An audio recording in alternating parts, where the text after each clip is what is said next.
Hey guys, M4J3FFR135 here, and welcome back to Cities in Motion 2. You can see a really nice view here of, excuse me, just bumping my microphone there. You can see a really nice view here of the central hub of our city, the MCH. And I just wanted to say, you remember in the last episode I said about making a couple of tweaks here and there and how I know a couple of tricks in order to make lots of money for a company? Well, if I go onto the economy panel, look how much of a profit we're turning in now. 10,600, give or take a couple of 10s and 20s going on there.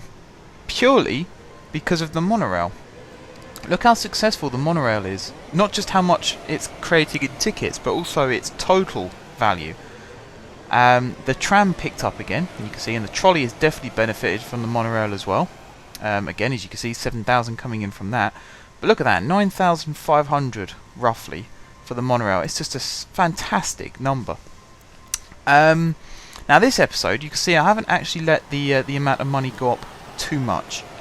What I want to do is a complete overhaul of our existing vehicle fleet, with the exception of the monorail.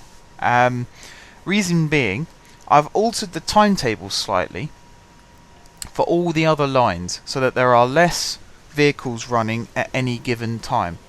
I think the only one that I left as it was the bus line.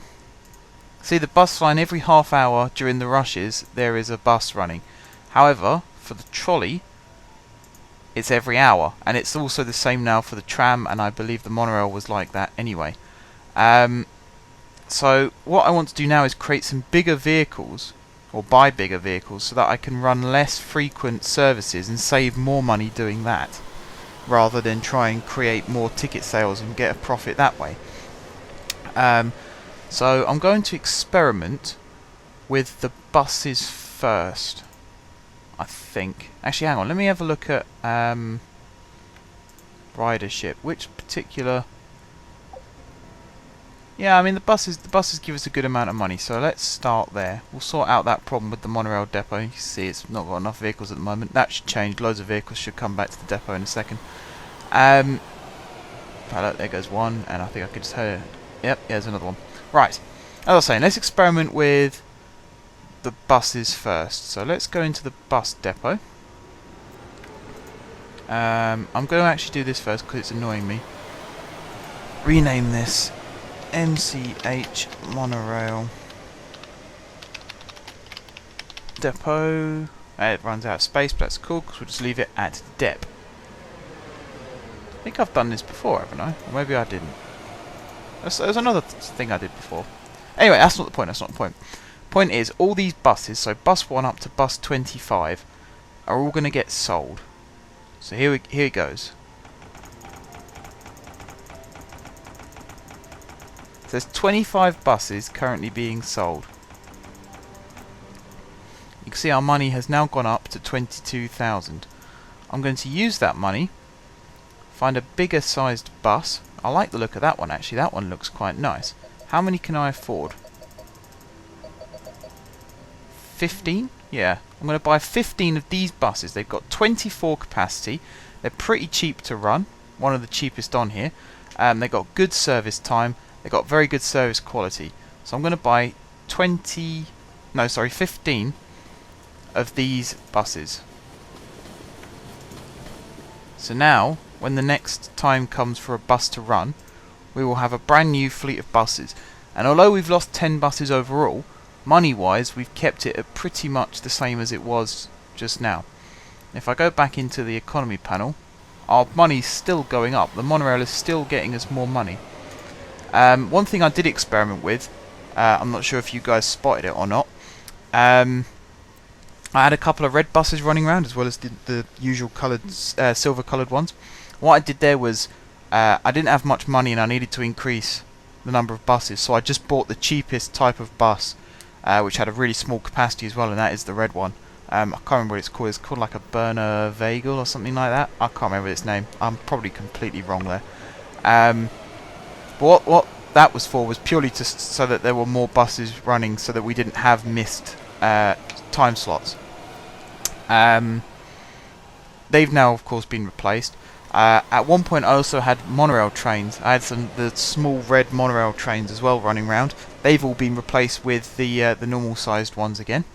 And apart from that, I don't think I did that with the trams or the trolleys. But what the next stage I will be doing is replacing the trams, because there's a lot of them that are coming in with 42 passengers on board, and if you remember from the very first time we used trams, they've only got a capacity of 21, so that's running at its absolute maximum capacity of 42, which is double the original capacity, of course.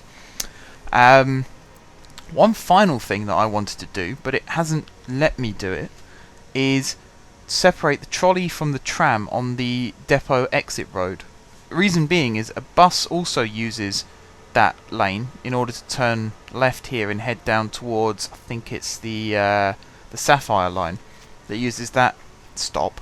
So you end up with both sets of trams, both sets of trolleys, and a bus. So 5 vehicles using this one lane, and when they all leave the depot at the same time, you end up with a 5 vehicle queue.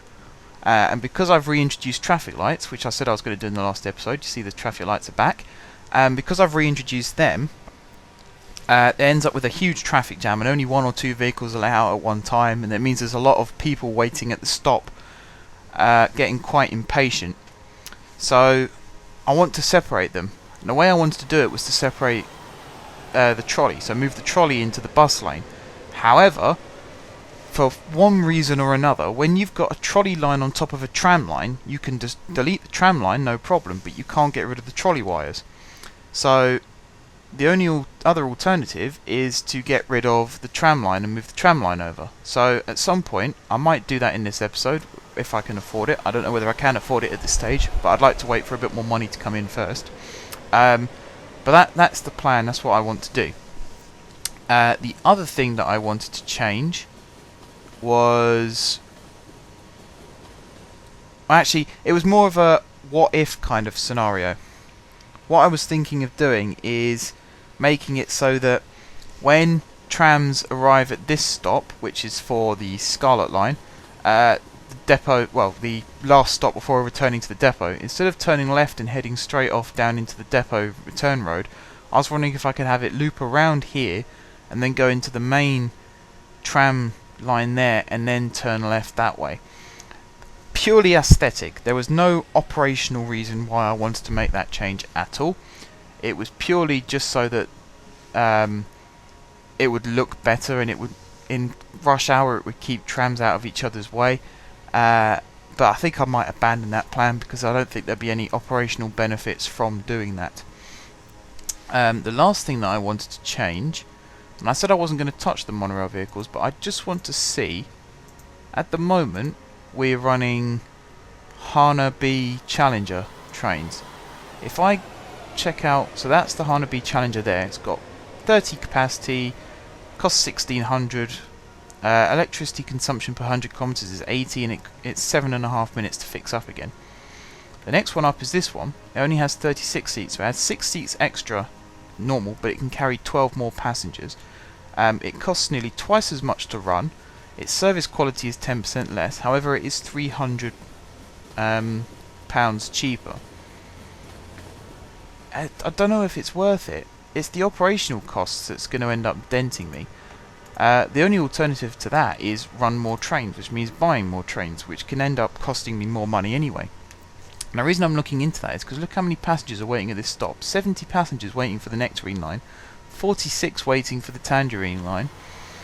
It's busy, and look at the time as well. It's coming up to 20 past 11 on a Wednesday evening, and yet we've got these many passengers waiting to get home from work.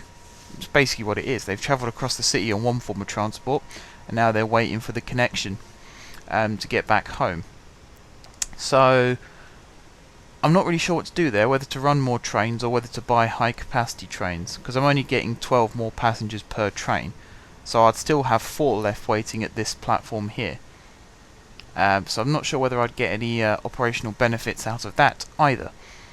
The last thing I'm going to look at in this episode, because I'm going to make this a short episode today, trams. Current capacity, well, let's have a look at the current type of tram at the moment. Livingston SC. So if I go onto this list here, the Livingston SC, there it is. So it seats 21, 100% service quality, cheap to run, pretty cheap to buy actually. The next one up is the Louis Qatar, 27 seats, so it's 6 seats more, 12 seats in general. Well, 12 capacity increase. It's only £50 more to buy, takes a minute and a half extra to service, and 25 extra in electricity consumption. Its service quality is 20% less, and its acceleration is also worse. However, I'm looking at capacity, and I'm also looking at things like this one, the Scanditram Master.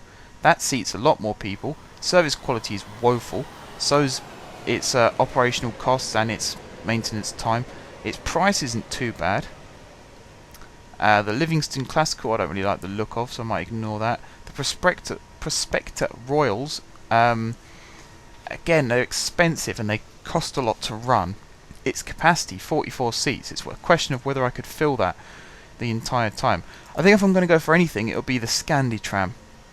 It also bends in the middle, so it's got well, it looks nicer going around corners, so that'll be for aesthetic reasons. I don't know about the actually the Scanditram Nuevo. It costs more to run, but it's got better service quality. It's quite cheap as well. It's the same price as the Livingston. It costs 60 more to run. Its service time is a little bit higher, but it's got 9 capacity more. I'll show you what I mean here. Look, that's got 42 passengers on board. So that is at capacity.